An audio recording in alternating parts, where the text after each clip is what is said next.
காணும் முன்னே என் உலகம் தொடங்கவில்லை. உன்னை கண்ட பின்னே என் உலகம் இயங்குதடி. வானத்தில் ஏறியே மின்னல் பிடிக்கிறவன் பூக்களை பறிக்கவும் கைகள் நடுங்குகிறேன். பகவான் பேசுவதில்லை, அடபக்தியும் குறைவதும் இல்லை.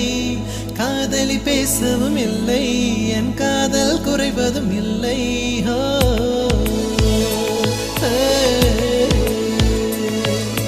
மெல்லினமே மெல்லினமே நெஞ்சில் மெல்லிய காதல் பூக்கும். என் காதல் ஒன்றே மிக உயர்ந்ததடி, அதை வானம் அண்ணாந்து பார்க்கும். நான் தூர தெரியும் வானம், நீ துப்பட்டாவில் இழுத்தாய் என் 25 வயதை ஒரு நொடிக்குள் எப்படி அழைத்தாய்?